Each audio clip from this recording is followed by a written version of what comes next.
मैं स्वागत करता हूं इनका, मनोज जी का, कि यहाँ पर आए और चिट्टे को भगाना है, चिट्टे को भगाना है, देश को बचाना, को भगाना है, देश को बचाना है, चिट्टे को भगाना है, देश को बचाना है, चिट्टे को भगाना है, देश को बचाना है। चिट्टे को भगाना है।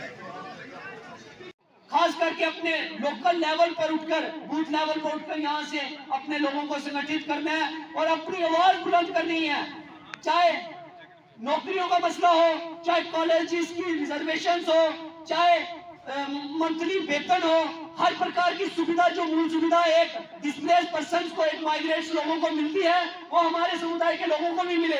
उसके लिए ये जंग लड़नी चाहिए। अपने आप जो नौजवान यहाँ बिखर कर नशे की आड़ में चल रहे हैं, वो ये आपका हौसला देकर आपके साथ चल पड़ेंगे। और ये कोई छोटी मोटी बात नहीं है, एक बड़ा लंबा संघर्ष है। इसके लिए एक मास मूवमेंट तैयार करनी पड़ेगी।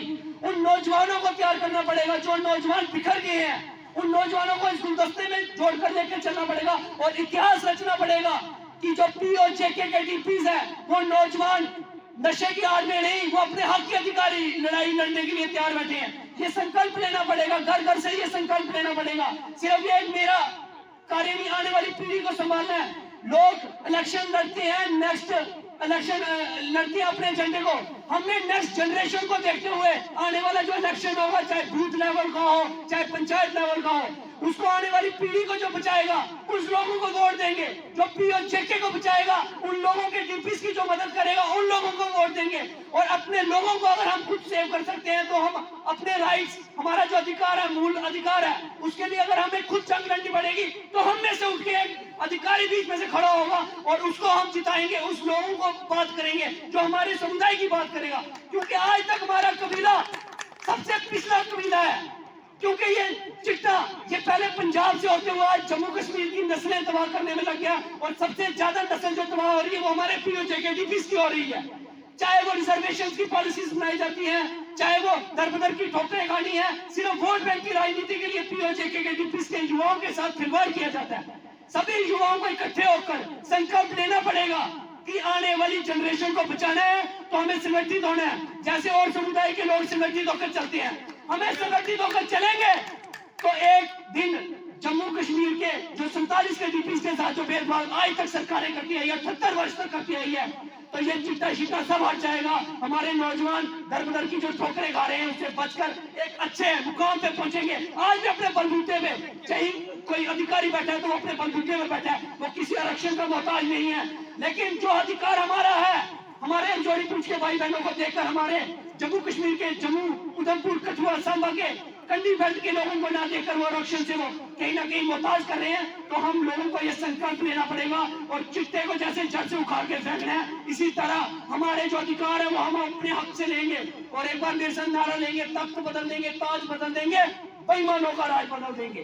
तख्त बदल देंगे, ताज बदल देंगे, बेईमानों का राज बदल देंगे। तख्त बदल देंगे, ताज बदल देंगे, बेईमानों का राज बदल देंगे। तख्त बदल देंगे, ताज बदल देंगे, बेईमानों का राज बदल देंगे। बहुत बहुत शुक्रिया।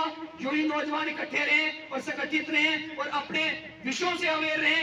अली साहब, कल ही आपने मुझे इस प्रोग्राम में आने के लिए न्योता दिया है।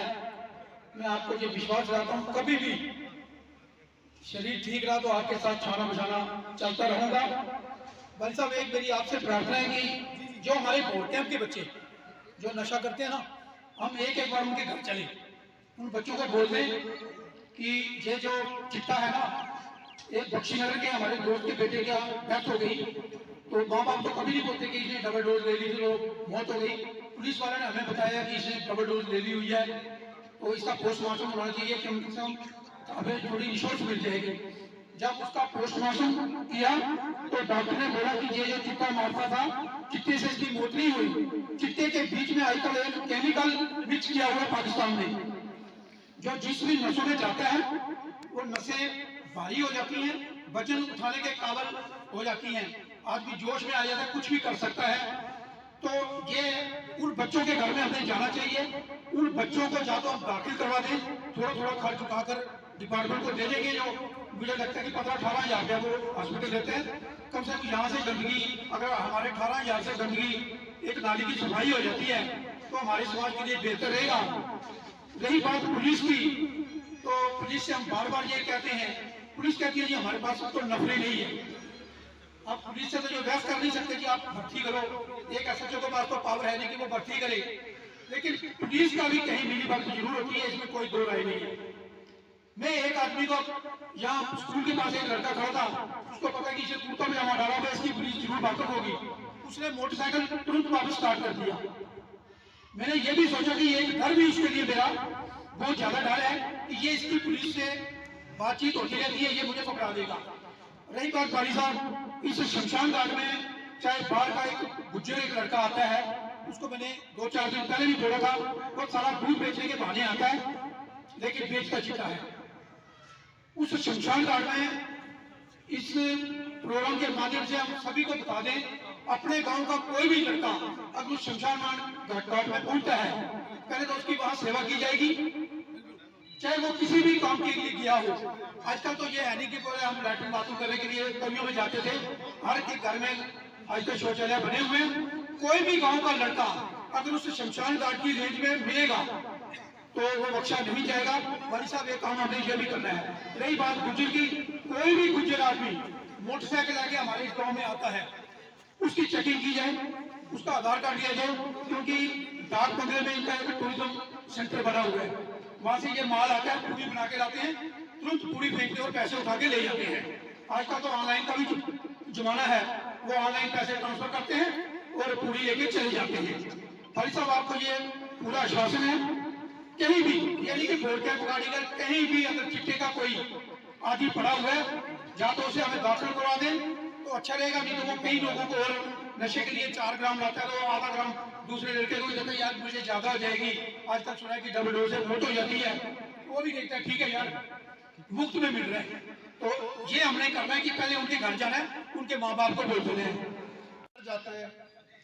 हमारे एरिया में कितने बंदे मर गए, लेकिन एक दर्दनाक स्टोरी है जो रत्ता भाई जानता है या बिट्टू जानता है, नाम नहीं जानना चाहता मैं उनको। मेरा एक दोस्त था, बड़ा हंसमुख, बड़ा फर्स्ट क्लास, हर जगह मजाक करने वाला पूरा था, ठीक है ना, बहुत मजाक किया, बहुत प्यारा बच्चा वो। उसका बेटा नशे के चक्कर में पड़ गया, बेटा नशे के चक्कर में पड़ गया, बेचारा बड़ा परेशान, कभी पतंबर के पास, कभी इधर, कभी मेरे पास आना, तो बेचारा हाथ पैर मारता रहा। अब ये सुन के हैरान हो गया, स्टेज ऐसी है कि बच्चे ने नशा तो छोड़ दिया, बच्चे ने नशा छोड़ दिया, बट वो बंदा बीमार हो गया, उसको पार्किंग की प्रॉब्लम आ गई, उसके हाथ पांव काटते वो चल नहीं सकता। ये मेरी आने वाली जनरेशन से ये अपनी ये रिक्वेस्ट है, अगर आप अपने माँ बाप से प्यार करते हो, अपने फैमिली से प्यार करते हो, इस चीज़ से दूर रहो। नहीं तो वो जो एक आपने ड्रामा देखा वो हर घर में देखोगे। हमारे मोहल्ले में देखो कितना स्मार्ट लड़के थे, एक और था लड़का जो आपका पड़ोसी था, वो नीचे थे, इतने हैंडसम बच्चे, इतने स्मार्ट बच्चे, लेकिन एक अपनी छोटी सी गलती से। बाकी एक चीज़ बताना चाहता हूँ, मैं भूल गया था, नशा छोड़ना चाहे तो छोड़ सकते हैं। एक मेरा रिलेशन में बंदा है, मेरा रिश्तेदार है, उसने जब छोड़ा, पूरा बोरगम जानता है, छोड़ दिया तो छोड़ दिया, क्यों जी? वो आपके सामने एक एग्जांपल, अगर बंदा छोड़ना चाहे, जब वो मारता उसको मैंने समझा के मुझे 1.5 साल लग गया। जब उसने छोड़ा तो अपनी हिम्मत से छोड़ा उसने, आज वो अपना काम धंधा करता है, अपनी फैमिली चलाता है, अपनी आराम की लाइफ जिंदगी जी रहा है वो। इसलिए मेरी आने वाली जो पीढ़ी है, आप बच्चों से बहुत ये रिक्वेस्ट है कि इन चीज़ों से दूर रहें, और जो नशे का धंधा जो करते हैं उनको तो खराब यहाँ से उखाड़ फेंक देंगे, वो तो अपने विकास ने बता दिया आपको। तो जो करते हैं उनसे आप थोड़ी सिंपैथी शो करो, उनको आपने डांटना नहीं है, उनको आपने ये नहीं करना, उनको प्यार से समझाओ ताकि वो उस नशे की लत से बाहर निकल सकें। धन्यवाद। हम नहीं करते तो आज YNF पुलिस को ही क्यों एक माध्यम बना रही है चिट्टे के खिलाफ खड़े करने? मैं जानता हूं कि सरकारों की और एडमिनिस्ट्रेशन की कुछ रिस्पॉन्सिबिलिटीज होती हैं, जो अपने समाज में जो कुरीतियां होती हैं उनको खत्म करने की। जैसे सरकार का सबसे बड़ा धर्म है कि अपने नागरिक को स्वच्छ पानी और अच्छी पढ़ाई और अच्छा चिकित्सा देने की जो रिस्पॉन्सिबिलिटी होती है, लेकिन सरकारें उन चीज़ों से पीछे हटती हैं। ऐसे ही पुलिस की जो रिस्पॉन्सिबिलिटी होती है वो हमारे समाज से क्राइम को ख़त्म करने की और इस तरह के जो नशीले पदार्थ बेचने वाले इन पे कड़ी निगरानी रखने की, लेकिन पुलिस कुछ हद तक इन कार्यों में फुलफिल नहीं कर पाती। मेन जो कारण होता है, ये जैसे सरकारें भागती हैं वैसे ही पुलिस भी भागती है इन कार्यों को करने से। लेकिन जब लोग उठ के इनका काम याद करवाते हैं तो इनकी मजबूरी बन जाती है कि उस समाज के लिए इनको काम करने की। आज ये हमारे समाज में से नशा खत्म करने की जितनी ड्यूटी पुलिस वालों की बनती है उतनी समाज की भी बनती है। अगर पुलिस कार्य नहीं करती तो समाज को आगे आना पड़ेगा पुलिस से जबरदस्ती काम करना। और हमने भी यही ठाना है कि ये इनकी ड्यूटी है, इनको बताना पड़ेगा कि ये आप इस ड्यूटी को प्रॉपरली करें, नहीं तो हम आपके खिलाफ ही खड़े हो जाएंगे। 8 साल पहले 5 साल पहले शुरू करते तो कम से कम किसी की मौत न होती। और ये सच भी है कि अगर उस टाइम हमने ये माइक या कोई डांग अच्छी सी उठाई होती तो ये जो कृतज्ञ बाहर से आके यहाँ पर ये गंदा काम करते हैं ये भगाए होते तो आज हमारे 5-6 नौजवान बोल कैंप पे जो अकेले बच्चों थे मां के वो नहीं मरते। हमें ये काम करने में अपनी ही खुशी मिलती है क्योंकि वाईएनएफ की टीम ने एक बीड़ा उठाया हुआ है कि 5 भी है 500 का वितरण करेंगे इस माइक से, 500 बंदों को बचाएंगे हम 5 भी। मैंने बताया ना, मैंने 3 बच्चे बुलाए, मैंने इनको बोला कि आपने आना ही आना, ये 3 बैठे, मुझे बड़ी खुशी हो रही है क्योंकि मुझे पता है कि इन बच्चों के दिमाग में एक कोरे दिमाग है। अगर इनके दिमाग में एक बार छप गया कि एक टंकी में हमने एक प्रोग्राम अटेंड किया था और उसमें अंकल ये बोल रहे थे तो ये कहेंगे कि यार ये चीज नशे वाली है, हमने नहीं करनी है। मैं पंडित चमन जी को कहूंगा कि अपने 2 मिनट हमारे बीतेंगे क्योंकि बड़े सोशल वर्कर हैं ये और समाज को जोड़ने का काम करते हैं। पुलिस तो करती है, अपनी ड्यूटी करेगी, हमें सैलरी मिलती है, हमारा कर्तव्य भी है, हमारी ड्यूटी है, लेकिन उसके बढ़कर अगर सिविल लोग, सिविल सोसाइटी और ये चीज कर लेंगे तो अच्छा लगता है।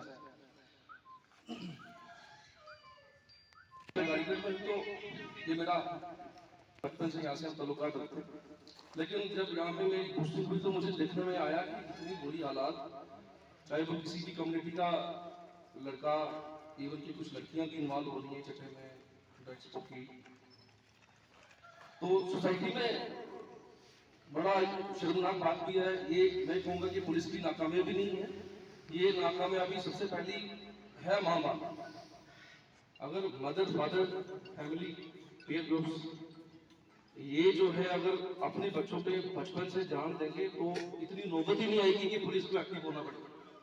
मैं तो कहता हूँ कि हमारी अगर नाकामयाबी है तो चलो हम उसको 1 मिनट के लिए साइड पे रखें। अगर एक बच्चा माँ बाप से नहीं समझ रहा तो वो फर्स्ट ड्यूटी माँ बाप की है ना। अगर माँ बाप अपने बच्चे को नोटिस करें, भी आप लोग सब लोगों से कुछ चीजें बताना चाहता हूँ कि हर माँ बाप सोचता है कि मेरा बच्चा बड़ा समझदार है, पढ़ रहा है, वो बड़ा अच्छा है जी, जो के नमस्कार करता है, सत श्री अकाल करता है, अदाब करता है, लेकिन नहीं, आप बच्चों पे बड़ी नजर रखें। सबसे पहली निशानी कि आपने बाजुएं खोल के बच्चों की चेक करनी है बचपन से ही, 8 से लेके 10th 12th ये जो क्लास है, ये जो एज है बच्चे की, ये बड़ी एक सेंसिटिव सी उम्र होती है, बड़ी कच्ची उम्र होती है, इसमें आपने बच्चों पे नजर रखो। बच्चों के बैग्स चेक करो, बैग्स में कुछ आपको इंजेक्शन मिलता है, कुछ छोटी छोटी पुड़ियाँ बिक रही हैं आजकल 1-1 ग्राम, जो दिखती भी नहीं, आपको इतनी छूट जाएगी कि पुलिस के माँ बाप नहीं ढूंढ पाएंगे तो पुलिस ने कहाँ से ढूंढनी है एक सिंगल बेट जो कि 500 से आप मार्केट में आम मिल जाती है। तो आपका फर्ज भी है कि अपने बच्चों पे कंट्रोल इस तरीके से रखें, बच्चों की बाजुएं चेक करें, बच्चों के फोन चेक करें, यूट्यूब पे सर्च, उसका गूगल सर्च देखें क्या करता है बच्चा क्या नहीं करता। उससे जो है 90% जो है आपका बचपन से ही कंट्रोल हो जाएगा इस नशे की, इस हरकत पे। पुलिस का काम आता है बात पे, जब बच्चा बिगड़ गया, जब वो इस नौबत पे पहुंच गया कि बेचने भी लगा है, जब बच्चा बेचने लगा है फिर लोग हमें इंफॉर्मेशन देते हैं, जहाँ हमें किसी रिलायबल सोर्सेज से इंफॉर्मेशन आती है कि वहाँ की चिता बिक रहा है, वहाँ पे कोकी बिक रही है, देन पुलिस जो इंटरवीन करती है। लेकिन मैं आप सबसे रिक्वेस्ट करूंगा फिर से भाई कि अपने बच्चों पे कंट्रोल करें, बच्चों पे नजर रखें। बाकी हम पुलिस वाले एनी टाइम दिन रात ये मत सोचें कि 1 बज रहा है, 2 बज रहे हैं, 3 बज रहे हैं, any time you can call. मेरा नंबर भी आप लोग मैं थ्रू व्हाट्सएप शेयर कर दूंगा आपसे। हमारे सीनियर ऑफिसर्स के नंबर आपके आई थिंक वो जो फ्लैक्स पे लगा हुआ है उस पर कभी भी कॉल करें। टोल फ्री नंबर 100 पे भी कभी आप any time you can call. कुछ भी आपको लगता है कि किसी तरीके की भी हेल्प है, जरूरी नहीं है कि बच्चे को पकड़ के तो अंदर डालना है और कोर्ट तक पहुंचाना है। ये जरूरी काम नहीं है कि बच्चे को पकड़ना, पर्चा लगाना, चिट्टे के खिलाफ कोर्ट में बचा दिया, कोई ये नहीं। मेन चीज है कि बच्चों को रिहेबिलिटेशन सेंटर्स भी बने हुए हैं, बच्चों को काउंसलिंग करवाओ। अगर वो स्टार्टिंग में किसी स्टेज में इन्वॉल्व हो रहा है चिट्टे में या किसी नशे में, तो